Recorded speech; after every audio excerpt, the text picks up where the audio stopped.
Good afternoon, everyone. We're so excited to be with you here today to talk to you about how to protect your kids from bullying. I'm Dr. Erica Lee. I'm a psychologist in the outpatient psychiatry service at Boston Children's Hospital. We've got a fantastic lineup of doctors here to give you support. So I'm going to go ahead and start with Dr. Peter Raffalli. Can you go ahead and introduce yourself, Dr. Raffalli? Sure. Hi, it's good to be here, and I'm glad I got invited to this. It's such a hot topic. It is Bullying Month, National Anti-Bullying Month. I'm Peter Raffalli. I'm one of the attending child neurologists here at Boston Children's, and I started a clinic dedicated to helping kids with special needs who are being bullied in 2009, and now we sort of just are open to anybody who's having issues in that area. And so it's called BACPAC, the Bullying and Cyberbullying Prevention and Advocacy Collaborative, BACPAC. And yeah, it's been very busy. People are, this is a common problem. And so, so I do general neurology, and I also run the bullying program here. Thank you so much. Dr. Sinclair-McBride, would you mind introducing yourself? Sure. Good afternoon, everyone. Really excited to be here with you guys today. I'm a psychologist in primary care and outpatient psychiatry, and we are looking forward to having a lively discussion about this important topic. Fantastic. And Dr. Cherry? Hello, everybody. I'm glad to be here. Dr. Cher, I'm one of the senior attending psychologists in outpatient psychiatry. I'm also attending psychologist for the adolescent weight loss surgery program in the hospital. And this is a topic that's dear to my heart since I've had couple of little kids, and now they're big kids, and we've had lovely conversations about this with parents, and so I'm excited to be here. Wonderful. Thank you all for being here today. Okay, so Dr. Raffalli, back to you. Can you just start us off by, so we get all on the same page, can you start us off by defining what bullying is, and maybe also sharing with parents what the different types of bullying are? Right. So this is actually really important. I'm glad you said that, because a lot of people have misconceptions about the word. And so we want to make sure that we're all using the word in the vein that it's meant medically and legally. There's literature on this, of course. And so bullying essentially has three essential underpinnings. First of all, it has to be mean-spirited action towards another person. And then that mean-spirited behavior can be intentional or unintentional sometimes. Again, we try to take the perspective of the victim here. But most of the times we're talking about intentional meanness, and it has to be repetitive. So like a one-off insult is not necessarily technically bullying.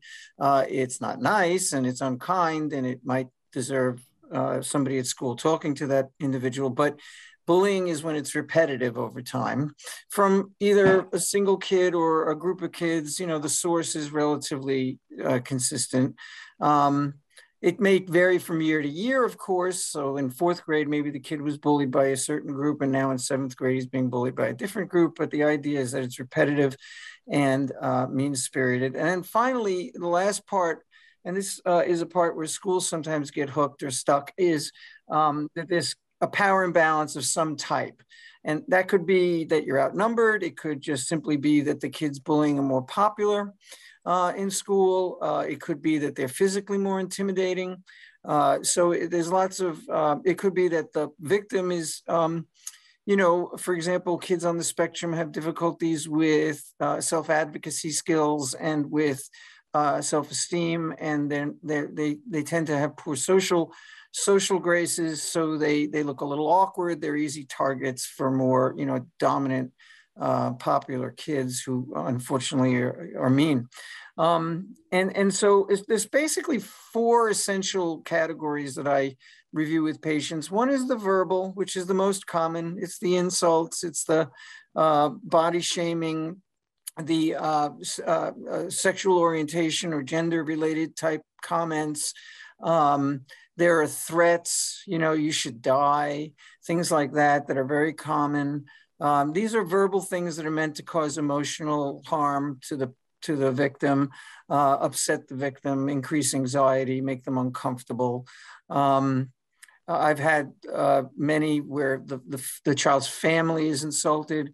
One kid recently whose the passing of a close relative was made fun of by the bully, so that it can be quite cruel. And that's the verbal part. There's the physical, which is the second type, which is of course fairly self-explanatory, right? The hitting, the pushing, the shoving, the kicking, the stepping on the back of your shoe so that it falls off. Things that are just physical contact.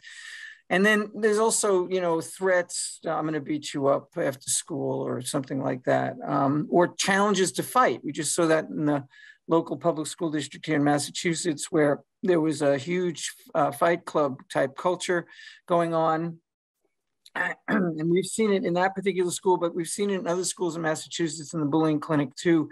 The idea of a fight club in high schools is actually kind of a faddish thing now, and is kept quite under wraps by the kids, obviously. And then there's cyberbullying, of course. So that's basically any type of harassment that's being perpetrated over technology of any type. So texting and video, even live PlayStation or whatever, they live chat and they trade insults.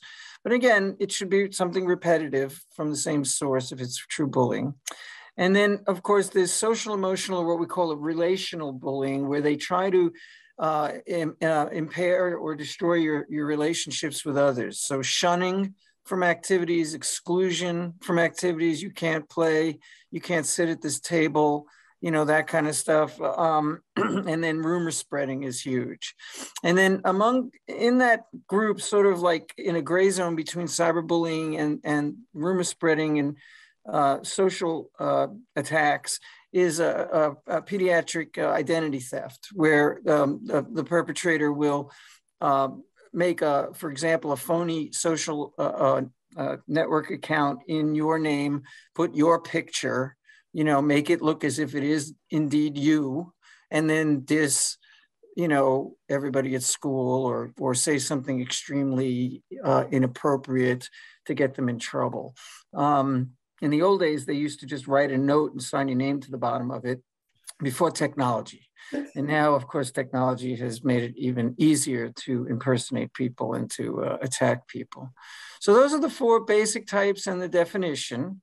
And I'll leave it there, and we'll take whatever you want to do next. I'm happy to answer. Thank you. That was fantastic. So appreciate that. I think, there's so many different types of bullying, as you described, and I think it's helpful for parents and families to kind of have all of those in mind, because it can be easy to miss some of them. But like you said, also to understanding bullying is a term that gets thrown around a lot, and there is sort of a technical clinical definition that's helpful to keep in mind in terms of duration and impact. So switching over to you, Dr. Sinclair-McBride, kind of coming off of what Dr. Raffalli was saying, can you tell us a little bit about what you understand about the impact that these different kinds of bullying have on children and teens' mental health? Of course. So when you think about the fact that, Dr. Raffalli named all these different avenues and ways that you can be a target of some really negative just behavior and rumors, those sorts of things, you can see how this would have a pretty significant impact on kids' mental health. The idea that it would be negatively impacting your self-concept, your sense of self, your sense of hopefulness, really connects to feelings of like depression, anxiety, school refusal. Some kids will have somatic complaints saying my stomach hurts, my head hurts, I can't go to school, that sort of thing. So it's really important to consider the mental health impact of all of this. It's not just like a matter that affects people at school or their academic functioning or their social functioning. It impacts your mental health as well. Thank you so much. And Dr. Cherry, obviously so much of what we've been talking about the last going on 2 years now has had to do with the COVID-19 pandemic. What have you noticed with families that you work with around bullying, and whether bullying has kind of changed in form or frequency during the pandemic? No, I think I think there's been some different studies out there that says that, some of the cyberbullying, it's been sort of inconclusive whether it's gone up or gone down. I think in different places it's looked different. I think physical types of bullying, it looked like it sort of decreased a little bit because kids weren't in school and they weren't around each other. I think what we continue to see is that kids have found ways to continue to sort of engage in bullying behavior through text messaging, through There are little conversations they have. As youth sports started going on, those groups started getting together. So I have a lot of kids who've come in who've reported, as well as parents talking about in different spaces and places, as we've come back together, the behavior has really started again, as well as kids who may have been a little bit vulnerable before COVID-19 came back are appearing more vulnerable now. And those things have started. So I think inconclusive about whether it's gone up or down. I think it's moved in different pockets and looked differently. The most important thing is it continues to go on and kids continue to be harmed by it. Mm-hmm. Thank you so much. And, thinking a little bit about that, of this idea that bullying continues to go on, which is such an important point. Dr. Raffalli, can you tell us a little bit about what we know about the long-term effects of bullying on kids and teens, for those kids where it's not just sort of an isolated incident, or it's not just in 4th grade? What does the research tell us? Absolutely. And by the way, I totally agree with Dr. Cherry. It's been very variable. It's very hard. I stopped trying to put statistics on my PowerPoint slides when I give lectures, because the numbers are constantly changing. There's still even argument. A lot of experts feel that cyberbullying is actually the most common type now, but then there are others that don't agree with that. So it is definitely a moving target. There's no question. But as far as, what was the specific question you were asking? What we know about the longer term effects. Oh, the long term. Yeah. So this is important. This is because a lot of people understand, sure, it can affect your mood. It can affect you. You can become anxious. You can have sleep difficulties. There are a lot of short-term consequences, school avoidance behaviors, and so on, that kids manifest. But what people don't often understand is there is very good research that it's not just short-term, but long-term, that these kids can have, difficulties into adulthood. And it's not just psychiatric. There's also now evidence of medical consequences into adulthood. In other words, increasing your risk for medical illness into adulthood compared to kids who don't have a childhood adverse event. And so bullying is now understood to be one of the childhood adverse events that can happen to a kid. And we know that there is this entity now called toxic stress.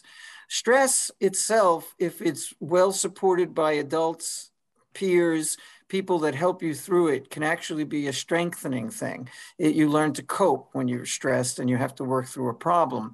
But toxic stress is when there is not an adequate adult response, supportive adult environment. And so the abuse goes on chronically and unchecked. And in those kids, they do have, they are setups for what we call toxic stress, which has been shown in turn to lead to long-term risk for psychiatric troubles, but also medical problems in 4 major areas: immune, neurological, cardiological, and endocrinological, hormonal issues.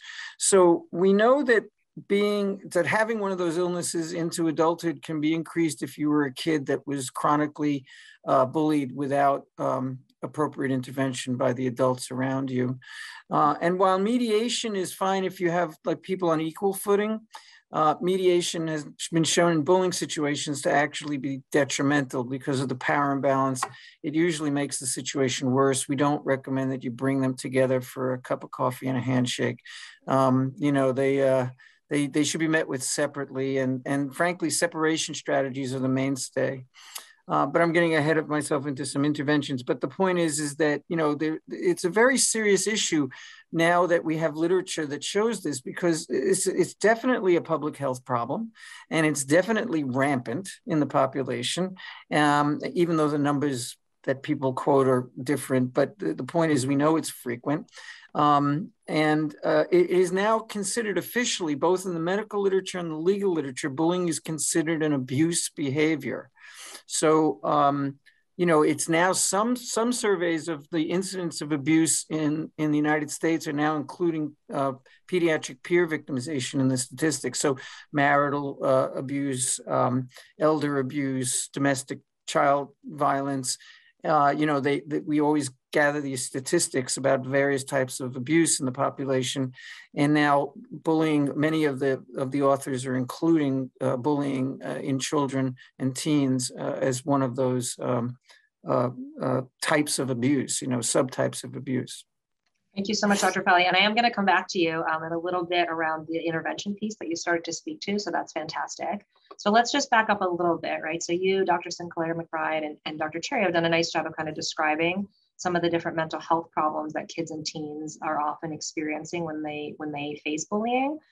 So, Dr. Sinclair-McBride, what would you say to parents around, what are some signs that they should look out for that their child might be being bullied if their child doesn't just come out and sort of tell them that they're having difficulties in this way? A very important thing for parents to be thinking about. Developmentally, we know that younger kids like to tell parents almost everything. And as they get older, they keep things a little bit more secretive. So it's important to notice changes in behavior, changes in affect.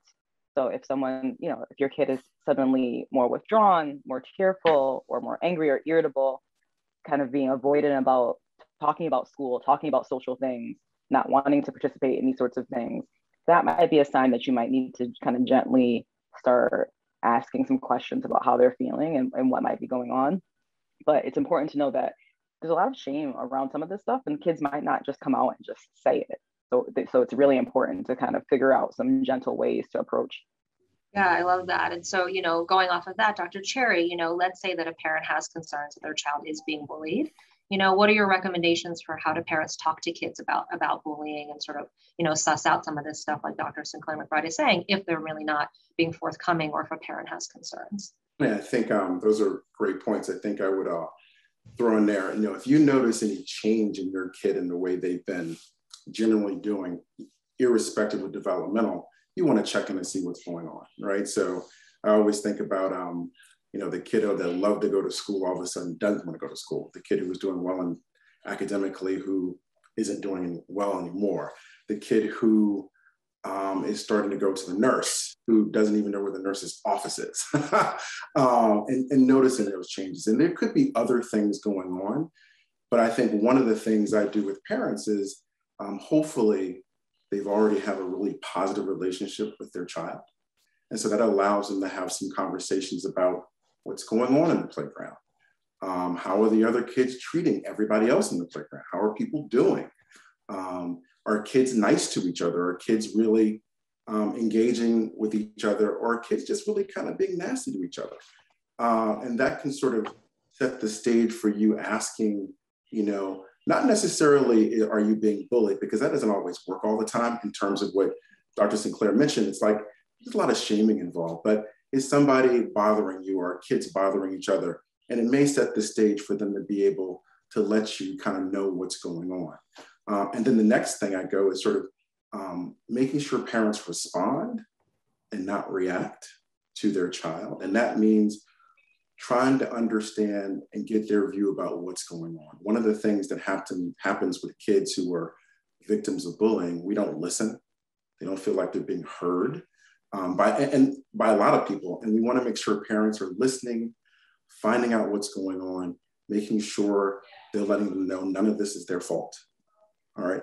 And then depending on developmentally, we're sort of thinking about how we want to get involved with this, right? In terms of protecting our child, right? Depending on who your child is, helping them engage in some of the skills to interpersonally move away from that space, manage it, but also knowing that part of their job is to be involved with them, right? Whatever's going on. I think that becomes important to be an advocate and making sure, clearly when there's physical harm or very harmful things, we want parents to get involved and feel comfortable with reaching out to school personnel. We want the kids to reach out to adults at the school, and like I said, shaming is part of it, but we want them to feel comfortable reaching out to other adults and letting them know what's going on in the school. And please add more. Absolutely.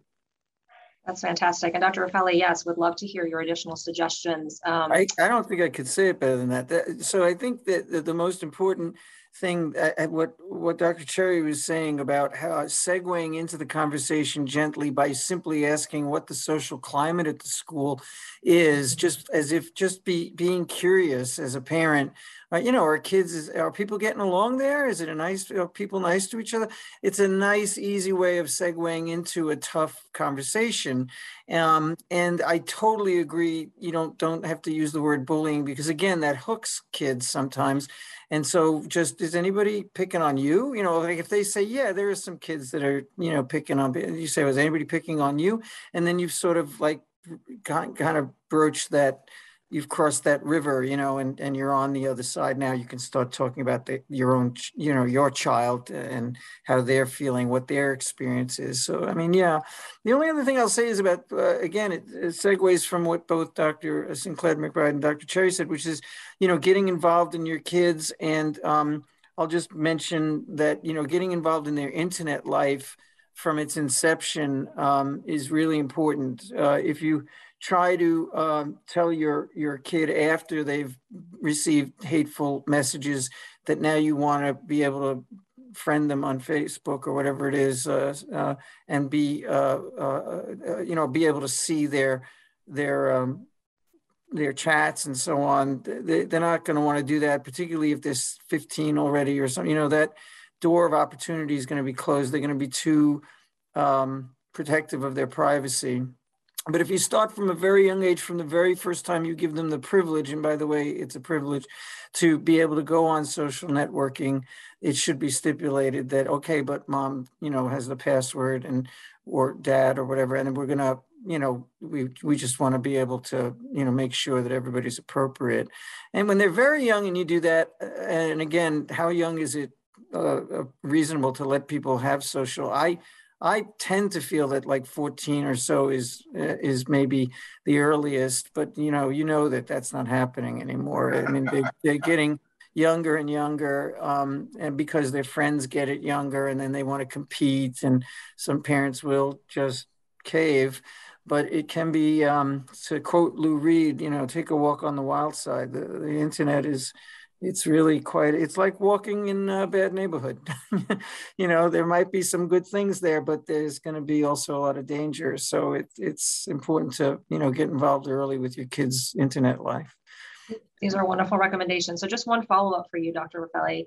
You know, you had mentioned before that mediation is not the best strategy. And one question that parents often ask is sort of, how do I involve the school? You know, what's the best way to approach a school? Because a lot of things that we sometimes hear from parents is that, you know, we've told the school that bullying has occurred. They've told us they've talked to the child and it hasn't stopped. So what's the best way to sort of partner with schools and other important adults in a child's life to sort of address the bullying, you know, as you're all recommending, of like, we need to address this, make sure kids feel supported and heard, and that we're going to come up with an action plan for what to do about it. Yeah, and you know, the Massachusetts anti-bullying legislation, but also all of the states now have anti-bullying legislation, which, as far as I know, in all cases, puts the onus on the school to be able to detect this and to troubleshoot it. And despite this, unfortunately, and while they're supposed to also get some training in it, by the way, I find that a lot of times they're not really quite sure how to handle it. In Massachusetts, you're supposed to start a bullying investigative protocol, which, by the way, every public school had to submit to the state for approval, but they rarely do. And worse than that, they often will tell the parent that they don't think it's bullying, when we're like, really, we listen to the story and like, it's clearly bullying. And there's a lot of blaming of the victim, even by schools. We've had a couple of cases where the school, you know, the mother went to the school and the response back was, well, you know, he is annoying. And I say to people, you know, I can be the most annoying person on the planet. I don't deserve to be abused. So that's not an excuse. No matter what the kid's personality is, it's just not an excuse for bullying. So, you know, I think that getting the school to actually admit sometimes that it's bullying can sometimes be a challenge. If they are acknowledging it, though, like, let's say it's a kid that the offender is somebody that is kind of a known entity in the school to cause trouble, they may be on board and say, yeah, we understand it's a problem. The most important thing is separation, to try to get them separated classroom-wise, this school year, and then in following school years, try not to have them scheduled in the same class cluster if they're in middle school or high school, so that they're not in the same schedule together. Oftentimes, if you're not in the same classroom cluster, you're also not in the same lunchroom period. And so that helps too. And then to have a safe person at school is crucial, a safe adult that the kid picks. It's got to be the kid's choice, because if it's not somebody the kid's comfortable with, they're not going to go. And so it should be somebody that's available, not like the part-time librarian that's there once a week. Somebody that's available. It could be a teacher. I had a little kid in an elementary school that picked the custodian. And the guy was one of those old custodians that was just the best friend to all the kids at the school. And he was like, yeah, I'll do it. And so the safe person is somebody that's available, that's willing on short notice to listen to the child if he comes with a problem, and then is willing to advocate for the child at the level of the principal's office. Go to the principal's office and say, hey, we may have a problem here. And then the school is supposed to pick up the ball and start an investigation. They sometimes do, they sometimes don't. And without getting too long-winded, there are some more aggressive strategies if you really feel the school is callous to you with regard to reporting to your state level Department of Education. And maybe prior to that, getting an education advocate first, and then maybe filing a request for an investigation with the Department of Education. That usually gets the school's attention and may get you further down, the road to helping your child. If the school is really kind of stonewalling you and just saying, well, we'll keep an eye out. That's a common thing we hear all like, well, we'll keep an eye out. And it's like, well, what does that mean? That's so vague. You have no idea if they're going to do anything about it. Fantastic. Yeah. So, yeah. Thank you. So Dr. Cherry and Dr. Sinclair, Dr. Raffalli did a nice job sort of outlining what are ways that parents can advocate at the school level, sort of externally to the child. But I'm sure the two of you have some great tips for kids themselves. How do we help boost their self-esteem and build their resiliency when they're experiencing difficulties like this? Do either of you have any suggestions?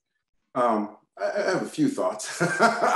I think one of the things with Dr. Raffalli, he mentioned sort of parents getting involved in their kids' cyberspace early. And I think parents should feel comfortable getting involved in their kids' social, emotional space very early as well. I think that really sort of sets the stage for children being able to have those conversations about, as Dr. Sinclair mentioned, kids have no filters when they're little. And so we want them to come home and not feel berated, but tell us everything that's going on. So parents setting the stage early on around those conversations happening in a non-shameful way. Let's find out what's going on in school. Let's find out what's going on in the soccer field, and talking and being part of those things. That helps set the stage for wonderful conversations about what's going on in your kid's life, so you understand, so that when you need to intervene or feel like you need to respond, right, you have that opportunity. Or you need to set some sort of, I hate to use the word limit, but some sort of limit you need to sort of protect them. The next thing, I think, you always want to give kids the opportunity to, if you can, have multiple different types of peer relationships and peer ways. So one of the nice things we do is, if this one isn't going on so well, maybe we sort of think about going over to this little peer group, right? And so having kids have the opportunity to go, if this person isn't being really nice to me right now, and really stressing, it's not your fault. Why don't we go engage with these other people over here if we can, if that's possible, right? And again, that's the nice thing Dr. Raffalli mentioned, separation. So we're naturally doing that right now in a way that's going to be helpful and supportive.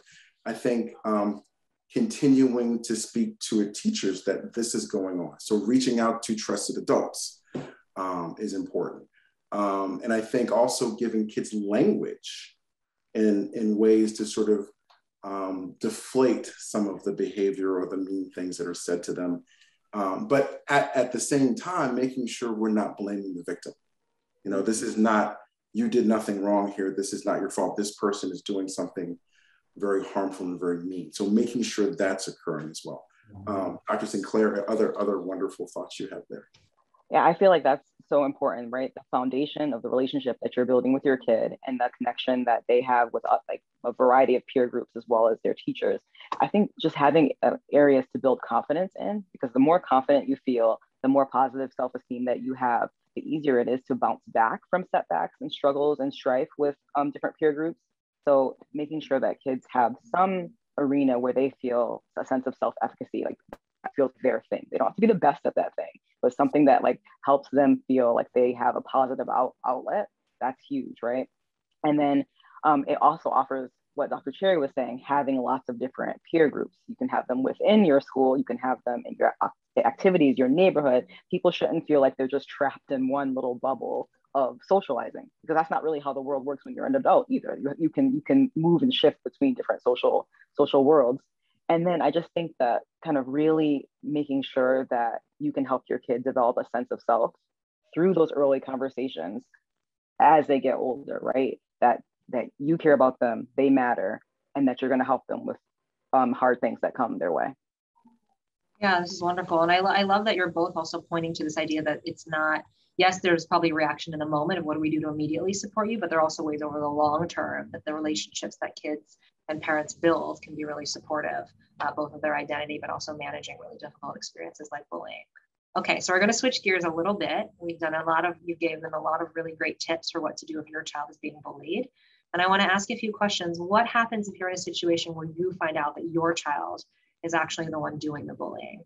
So Dr. Raffalli, I'm going to start with you because I know you've got some expertise in this area. What advice would you give to parents who find themselves in this situation? So a lot of times I find, there's so many various reasons why a kid may be bullying another kid, as far as, probably the most common thing is something in their background, more nurture than nature. That just either they have had some adversity in their life, or their home situation perhaps isn't so great, or they may have parents that exhibit sort of defiant, angry behavior.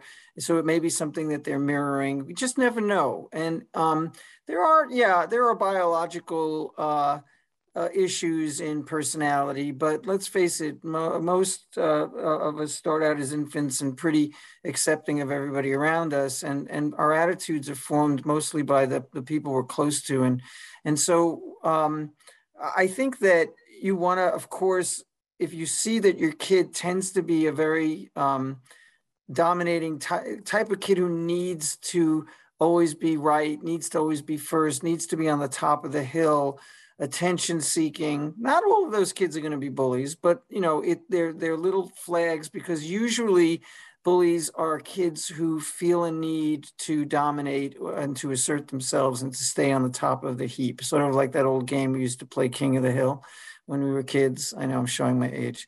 But the way they will bat down other people in order to make themselves look stronger.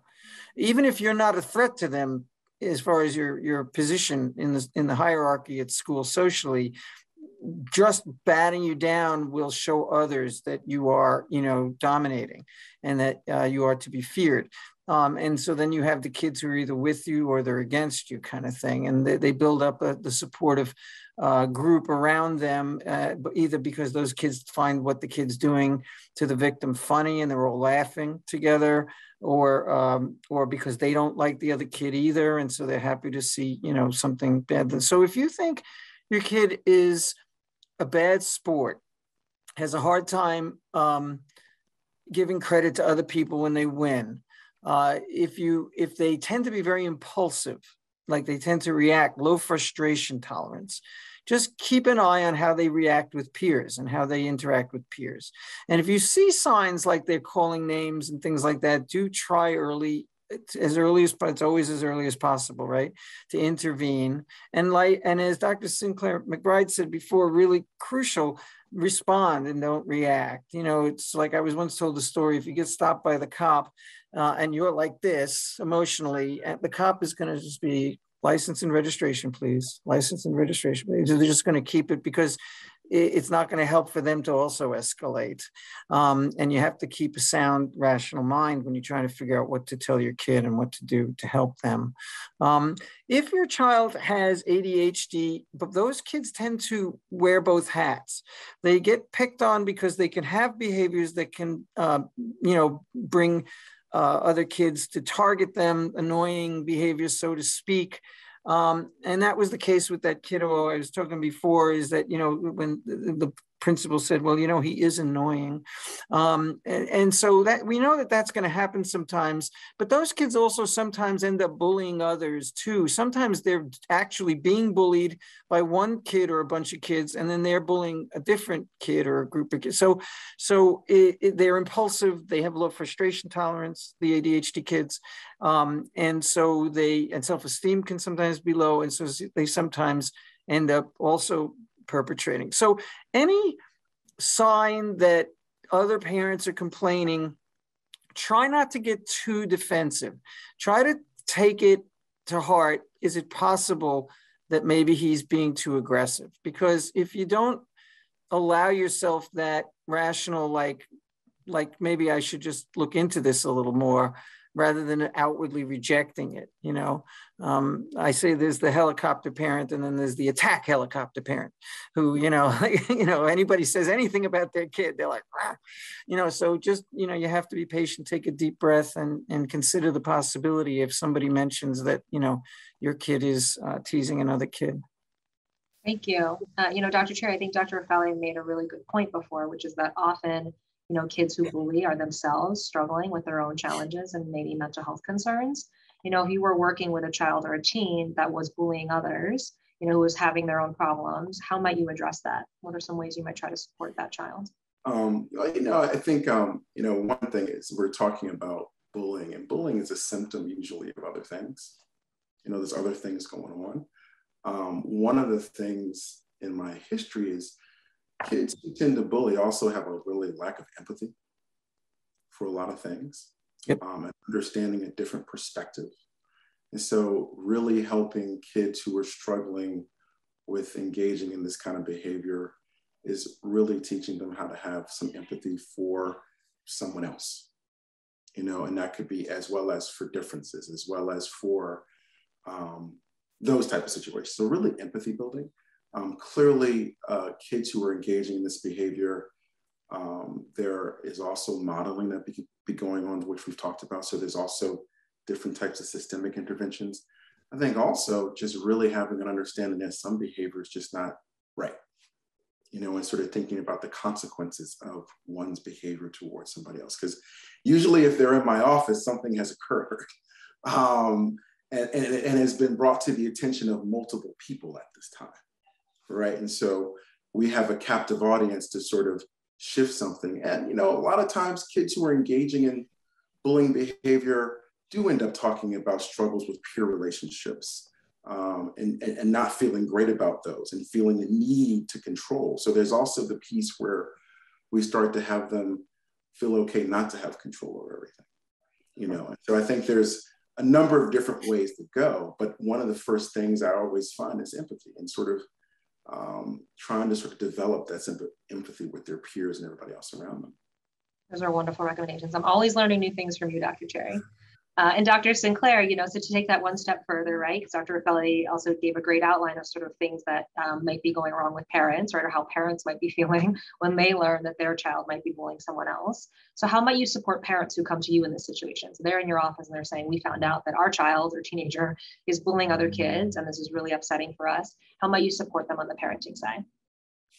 I think it just goes off of what Dr. Cherry is saying about empathy, showing them empathy too, right? When the family is coming to you saying that my child is engaging in this behavior, that they're getting, sanctioned by school, that we are horrified by, they're feeling pretty sad, pretty shamed, pretty embarrassed. So giving them that sense of like, we're here kind of wanting to join with you and support you. And also that you're making the right step of even being in my office to talk about this, that you didn't deny it. You didn't go on like helicopter attack parent style. My kid would never do this. You actually listened. You acknowledge that something might be going on and you want to take some steps. So there's a lot of praise that I would start off with, right? And then thinking about how, as a family, they can move forward with building empathy, perspective taking, thinking about ways to treat others the way they want to be treated, and helping their kid to see and kind of embody some of those things and work on those together as a family. Thanks so much. Yeah. So, Dr. Raffalli, just a quick addition is that, when we say stay open and to the possibility that there could be a problem, we're not saying don't believe your child. I mean, a lot of people will say, well, I believe what my kid says, that's what I'm going to go by. And that's fine. We don't advocate that you not believe your own child, but what we're asking is that you not necessarily immediately draw the conclusion that he or she is necessarily not capable of making a mistake like the rest of us human beings, right? And it's not, this is why none of the anti-bullying legislation across the country criminalizes bullying. That was actually debated, and it was resoundingly discouraged by the experts, because we understand that the bullies are also vulnerable to long-term problems. They also have a higher incidence of legal trouble as they get older, a higher incidence of psychological problems as they get older. And that has been demonstrated in the studies. So we always say, and I'm sure that Dr. Cherry and Dr. Sinclair-McBride agree, that, the approach is always more therapeutic than punitive. The other thing that's interesting about punishment is it's been shown not to really stop bullying. So you may have to suspend a kid because he did something really wrong, but don't expect that the suspension is going to mean he's not going to come back or she's not going to come back bullying again. A lot of times the parents of the victim are very concerned, like, what are they doing to punish that other kid? And I say, A, they can't tell you, it's a confidentiality thing. And B, it doesn't really matter, because really, no matter what punishment they're applying, it's probably not going to be it's not going to get at the target we want, which is to get the bullying to stop, and so, you certainly can believe your kid, believe his version, her version, try to be open-minded though, and try not to be immediately judgmental. Dr. Trey, did you have something else you wanted to add before I ask my next question? I forgot what I was going to say. Okay, sorry, I know. You raised your hand and I was like, oh, he has something great to say. Sorry. That's a sign I'm talking too much. No. There's too much wisdom to share. We don't have enough time. It's only an hour. So Dr. Raffalli, I'm going to ask you one more question, and then I'm going to switch over to some of the great questions the audience has been sending in.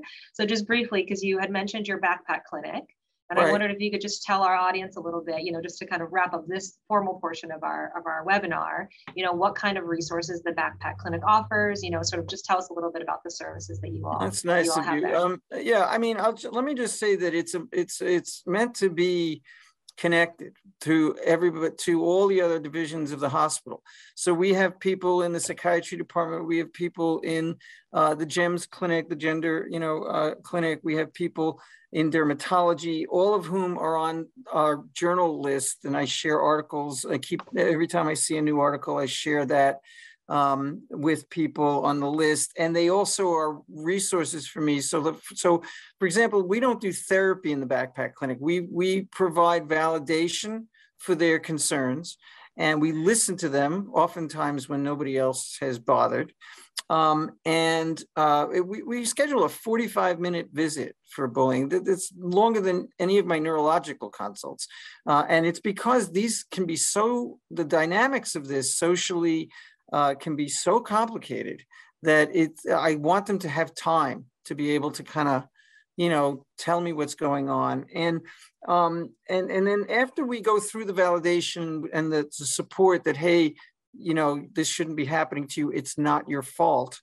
Then we go through the recommendations that we talked about here today: separation strategies, a safe person, don't mediate, don't bully back. And we go through all of those various things. But if I have a kid though that is depressed, and part of the history is, yeah, he was in the ER the other night because he felt suicidal over this, I'm not a psychiatrist. So what I will do then is I will, message one of my colleagues in psychiatry who I know is interested in bullying and get their help. I'll say, would you see this kiddo? I think he needs to see somebody for depression.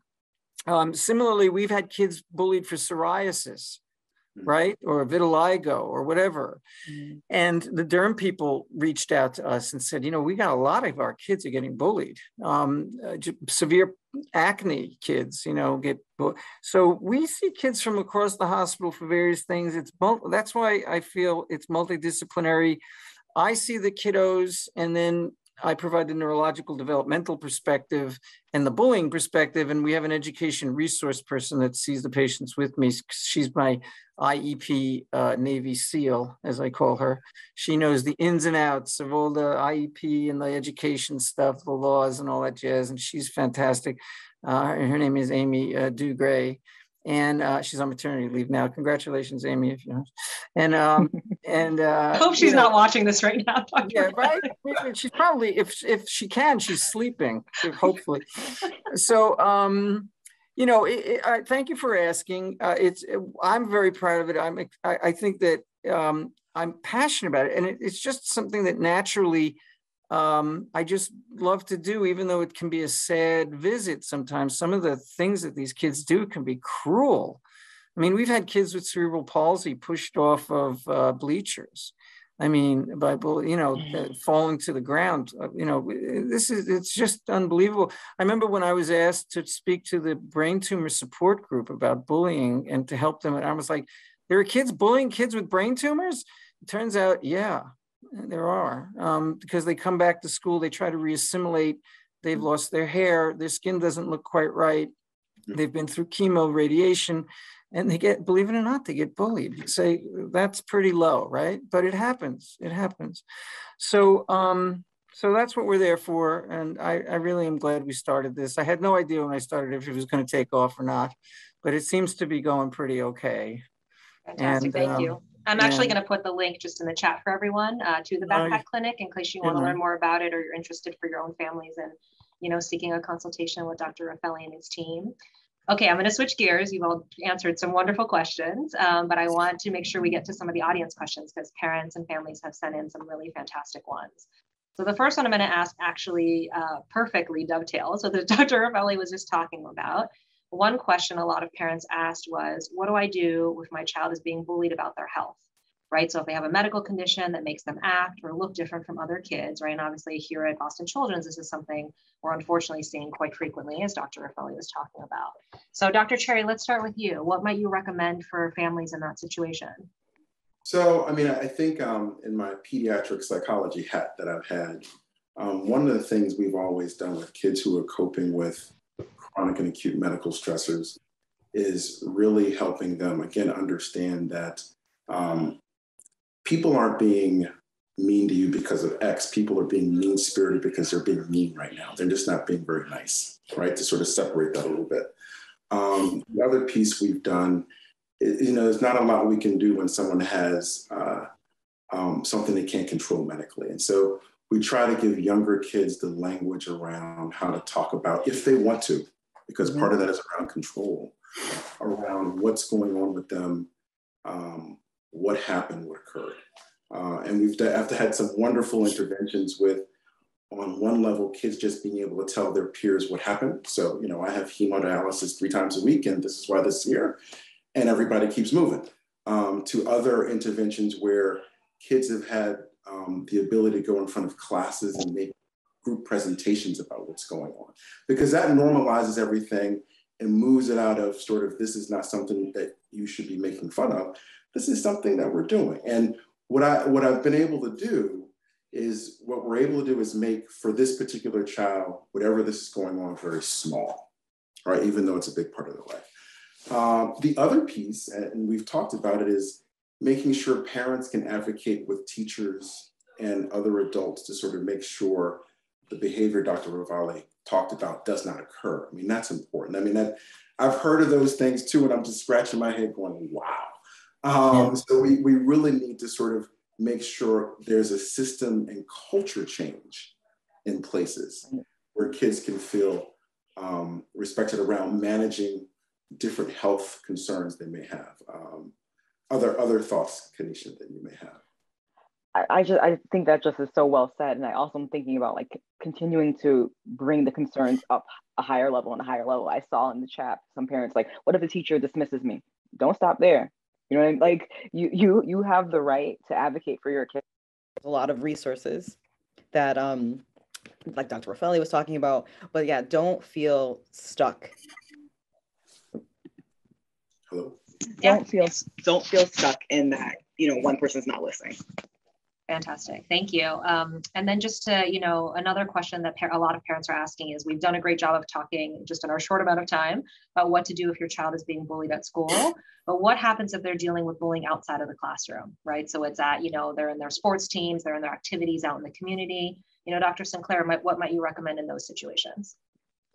I think that going to the adults who run some of these programs and, you know, coaches, those sorts of things, the same way you would a teacher or an administrator, it's important to get them in the loop as well, right? Coaches are really, really committed to the socio-emotional and physical development of your kids. So they want to know what's going on, and they can be helpful there too.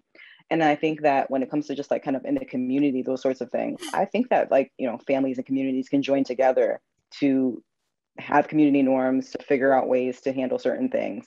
But there's also that piece that Dr. Raffalli mentioned, that you don't have to be in that milieu if it's toxic for you. You can step out into a different environment if that's just not feeling right. Mm-hmm. Fantastic. And Dr. Cherry, there's a specific question for you. So you had talked about, specific question for you around, you had talked about how, you know, having language for what you can do to sort of deflate bullying situations. So could you give families some examples of what language kids could use to try to deflate, you know, a situation when mean things are being said to someone? Oh yeah, I think, you know, one way of language is in some circumstances just walking away and not being around those situations, or separating yourself from those kids who are not saying who are saying mean things or hurtful things. I think there's always a story where, you know, a kid can say that, you know, that was meaningful and that was hurtful to the kid who's engaging in the bullying behavior, and the kid will go, I'm just kidding, or I don't mean it. And I go, well, the next thing that should come out of this person's mouth is, well, usually if we're kidding, we're both laughing. I'm not laughing. It's not funny. I've said that in some of my treatment. Kids go, you can say that? I go, well, is it funny? And they go, no. I said, obviously we want to make sure, but we're giving them some language to talk about, well, this was hurtful. I didn't think it was funny or anything. And then, interesting enough, when kids are around other kids, they kind of go, actually, it kind of wasn't that funny at all. Because somebody else is probably going to feel the same way. That actually what you said wasn't that funny. Actually, wasn't very nice. And so now we're shifting the language a little bit. But I think having kids have some language to sort of talk back, say things are not nice, not hurtful. I always talk about kids not giving whatever someone else says to you enough gas to sort of get in your head a little bit. And that's what older kids. And again, you don't have to do this by yourself. Let's talk about with your parents how we can respond. Let's talk about to trusted adults, how we respond.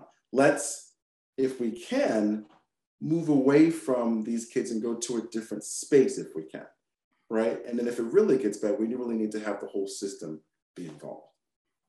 Thank you. So 2 last questions for you, Dr. Raffalli, and then we'll wrap up because quickly our hour is getting away from us. You've all answered so many. Went by fast. Yeah, so many wonderful questions. So the first question for you, Dr. Raffalli, and this has to do with what Dr. Sinclair and Dr. Cherry were just talking about, is at what point would you recommend that a parent gets involved with the other child's parents? So if a child feels if a parent feels that their child is being targeted, right? We've gone to the school, or maybe we've tried to figure out ways for kids to defend themselves. When would you recommend that parents reach out to other parents? And then the second question actually is around developmental ages and stages. So a lot of families have been asking us, you know, at what age do you sort of see bullying start to sort of peak when we're thinking about children and teens? So we'd love your thoughts on this. Sure. So the short answer to the first question is, when should you get involved with the other parents is almost never, because it's almost always confrontational. And again, it gets back to that thing that we were all discussing before about how parents are going to naturally defend their kid and maybe perhaps be offended or embarrassed. The one exception where I've seen it actually work was when the kids' parents involved were actually friends before the bullying started. And then, so if you feel like your relationship with them was already one of friendship, was a good relationship, doesn't guarantee it'll go smoothly, but the point, it's a lot more likely that you might be able to talk to them about it. And then hopefully, you know, you always hope that if the parents are sensible, that they would say, oh, I'm so sorry, I'm going to talk to him. And hopefully they will. But it can be tough, because even then, even if the other parents are open and willing to try to help, sometimes the kid will nod in agreement when his parents talk to him, but then when he gets the kid again outside, will say, you tattled. And I tell the kids that this isn't tattling.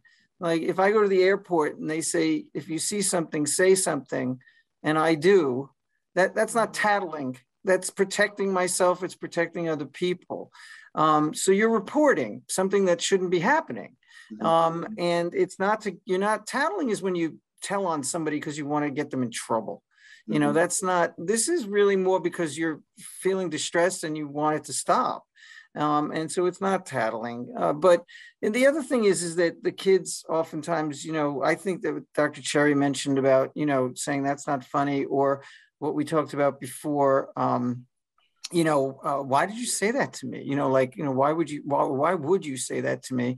And you can prepare your kid that the response is not going to be like, oh yeah, you're right, I shouldn't have said that.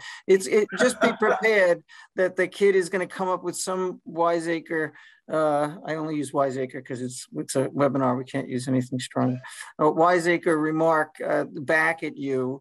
And you just ignore that response, because obviously the kid's not going to respond like, yeah, sorry about that, kind of thing. So as far as talking to the parents, and then the second part of your question was, just repeat for me.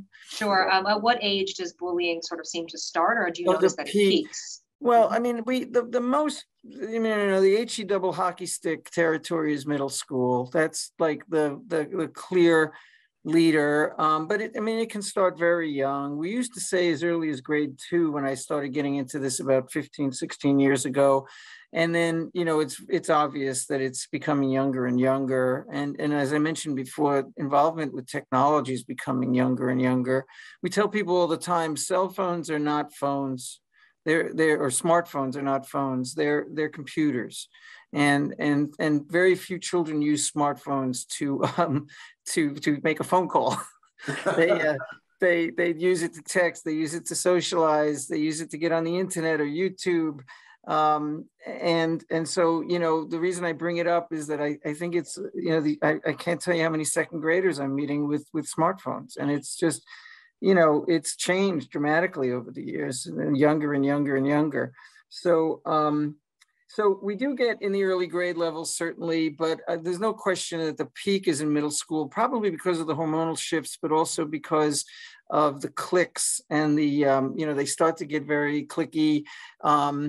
There's been a recent surge in concern and studies, actually some data actually concerned about the influence, the negative influence that Instagram and some of these other social networks are having on people's image of themselves, causing depressed feelings, feelings of inadequacy, body distortion type symptoms, you know, like I'm fat when they're not fat, you know, what you're supposed to look like. Unfortunately gets portrayed on these things, and they start to feel like they're not attractive and so on. And so we have to be very careful.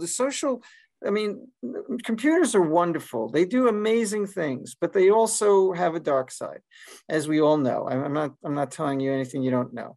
But in particular with vulnerable developing brains, we have to take this more and more seriously, I think, if we're gonna really help our kids.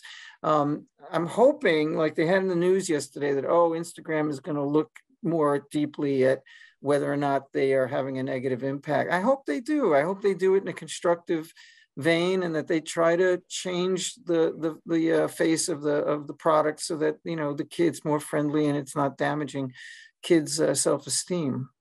But thank you so much. Yeah, okay, it gets a little better in high school, tell the kids. It does get a little better.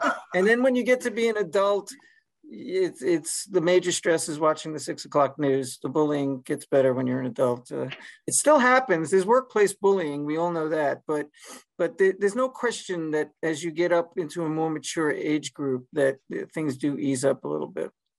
Fantastic. Thank you so much. So we're right at, it's 2:01. We've used up all of our time. So just as we're ending, I'd love to just offer each of you the opportunity, even just for 10 or 15 seconds, if you have any final thoughts that you want to share with all the wonderful families who joined us today. So Dr. Cherry, I'll start with you. I think, you know, all the parents, you're all wonderful parents. And one of the most important things I say is continue to be involved with your kids' lives throughout their development, because you can be of great assistance and response to them when you can be. Thank you so much. Dr. Sinclair? To piggyback off of that, one of the last research studies that I was a part of as a graduate student, we found that supportive parenting can mitigate the long-term negative effects of bullying. So this is all pretty scary to hear about. It feels overwhelming to figure out how you're going to approach it, but being a supportive parent can keep some of those long-term consequences that we've been talking about at bay. Thank you. Absolutely. Dr. Raffalli, you have the last word. What would you like to share? I'll piggyback off of that, which is that, you know, communication. And as Dr. Cherry very aptly pointed out, you know, to try to show generosity towards others so that the kids have some model to respect. Show them the joy that other people have and animals have when you do kind things for them, and let them share in that. Let them participate in activities that bring other people joy and that they get appreciation for. Selling Girl Scout cookies, whatever it is, you know, shoveling the neighbor's walk because they're a little too old to do it themselves. Anything where you do something for a person and they say, wow, that was great, thank you so much. You get appreciated. You realize that there is a nice portion of the population out there, and you know, the empathy skills is so hard to come up. People debate constantly, how are we going to build empathy? It's really not easy, but you have to start young. Yeah, communication and just as Dr. Sinclair-McBride said, just try to stay in touch with them. Try to be interested, be genuinely curious about their lives, and, you know, share with them. Wonderful. As much as they'll let you. You can still try. You can always still try. Yeah, you can try, right. Yes. Well, thank you all so much for your time and all of your expert wisdom that you share with our families. We hope everyone stays safe, take good care, and we'll see you next time.